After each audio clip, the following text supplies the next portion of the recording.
For yet another comparison, we see what to expect for the RTX 4070 vs 3070, the lower-end choices for the initial release of the graphics card series. The series has become more popular with a slightly cheaper price tag on it, while also still providing good performance on top of it.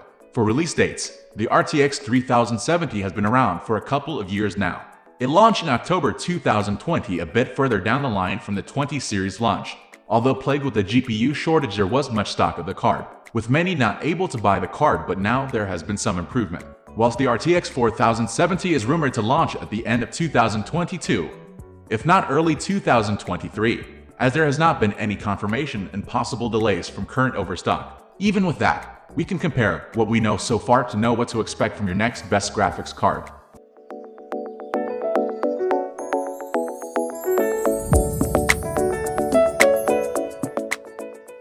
Architecture. Being in two different generations, there is a change in how they are built. Nvidia has moved from the Ampere architecture in the 30 series to the Ada build in the RTX 4000 series. Specifically, the 3070 is using the GAM104-300 GPU variant.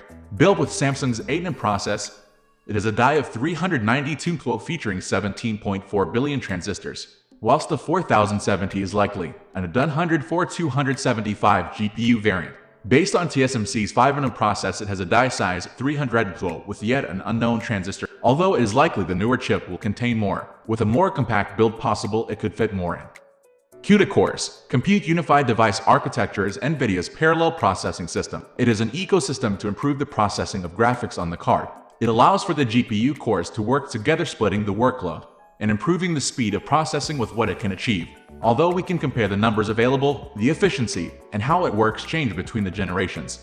The 3070 itself contains 5,888 CUDA cores inside of its core, while the 4070 is rumored to contain 7,680. Frequency. The frequency or clock rate is the oscillation of silicon crystals inside the wafer. It determines how fast the GPU can process instructions, with faster rates able to get through the data and create the graphics to see your final image. As there is some control to the spec, it is a target for overclocking. This allows you to push the rates above, but at the cost of power and heat. If the new specs are correct, the new generation will see an increase in the overall clock rate. The 4070 has a supposed 2310 MHz base clock and a 2610 MHz boost and even a 2800 MHz max boost clock. TDP is the thermal design power of the card. It is an indicator of much energy the GPU will consume at max utilization, as well as giving you an estimate of how much heat it will give off, since the work put into running the chip is converted to waste, so it gives an idea of your power bill as well as how much of a radiator it will be. RTX 4070 vs 3070 performance. We can't really compare their game performance yet, but we do have some preliminary data. With a look at what to expect to see from 3D Mark's Time Spy Extreme benchmark, it is unlikely to give us a straight answer to the performance. It is useful for comparisons, as it is a well-established database with lots of users. With that, we see the rumors of the graphics score, and the 4070 achieves around 10,000, so that lets us see what it may be like compared to the old. The 3070 achieves an average of 6,333 in TSC. That means a 58% uplift in the score, although not final, is a significant amount for 19% more power.